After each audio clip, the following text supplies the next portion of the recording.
Dusk is a survival game similar to Minecraft in a lot of ways. You can cut down trees for wood, cook and eat meat over the fire, Nice.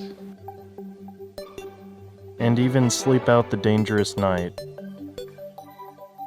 What a load of bullshit.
Dusk is a retro boomer shooter, and I'm honestly not too familiar with these type of games. Even first-person shooters I usually stick away from, but I can say this game is definitely badass. The first thing that stuck out to me was the music. The composer behind it is also partly responsible for the Doom Eternal DLC soundtracks, and even before that his claim to fame was remaking the original Doom soundtrack, so they definitely got the right guy for the job. And they didn't just make a few songs either. Even more impressively than that, the soundtrack doesn't carry this game. I'm not going to cover the small amount of story this game has to offer, but most of it is just the main antagonist communicating with you telepathically. He's rather belittling the enemies you just killed. They were unworthy. Or belittling you yourself. So small. So powerless. It's really just a reason for you to go through this extremely well-made game. Now I know there's a lot of first-person shooters out there, but the amount of detail and creativity that went into the development of these maps and the secrets therein is just really a work of genius. Going through the game feels like you're falling into a never-ending rabbit hole, and reality just starts to disappear. This game will take you through a variety of locations. You start out in the boonies and make your way through towns, SCP-type laboratories, lava caverns, vampire-looking towns, and just about any location you can imagine. New enemies are constantly added in, and every level has tons of secrets. You can roll over a hay bale to reveal a machine gun that you wouldn't get till much later on, or even dunk a basketball in a hoop to get your hands on a powerful sword.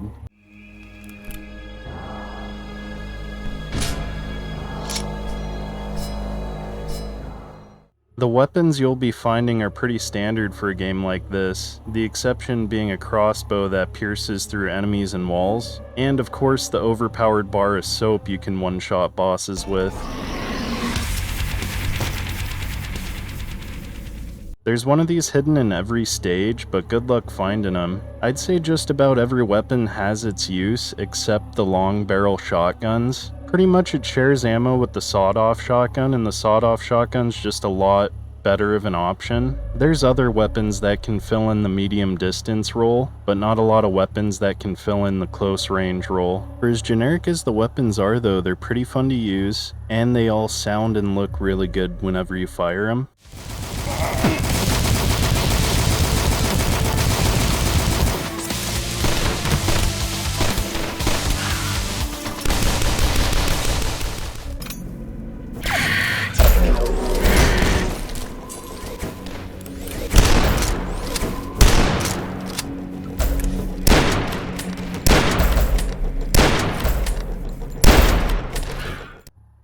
Also, instead of reloading, you can just spin your gun around like a badass. There is no reloading and you don't really need it in this game. You can also rocket jump onto roofs and even boost yourself out of bounds. On this map, I think the intended path was to rocket jump over the wall.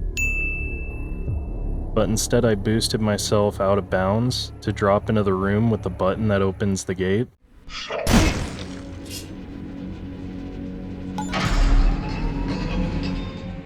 You can also slide under objects and do some sick front flips in the air. The game emulates the Quake engine, so a lot of the movement exploits that were in those games, like running diagonally or jumping to save your momentum, that's all in this game. There's also power-ups in the game like Fast Fire, Slow Motion,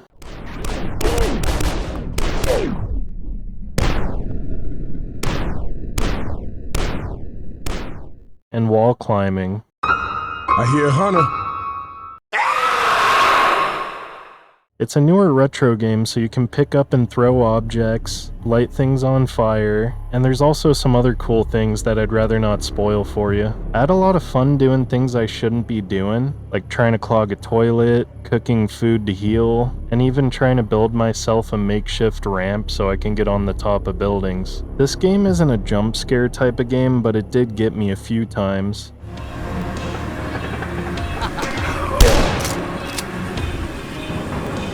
I also outsmarted the game once.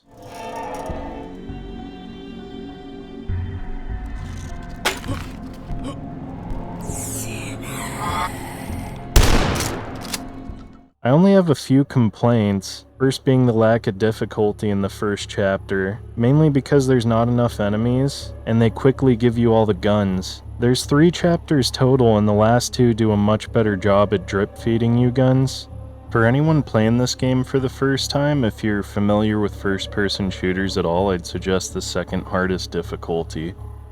Enemy pathing on staircases is also pretty bad. There's also too many weapons in this game for the number key to handle to be switching weapons. It would be nice to have some weapons stacked to a key like they did for dual wielding. Having weapons like the crossbow and the hunting rifle share a key would be really nice. And lastly, whenever I replay a mission, I'd like the option to load in only with the weapons I obtained from the previous stages in the chapter. Maybe if there's some way to save that information. My complaints are pretty minor for how much enjoyment I got out of the game though. I collected all the secrets in the first half of the game, but in the second part it started cutting me off from being able to backtrack, so I just ended up taking what I could find.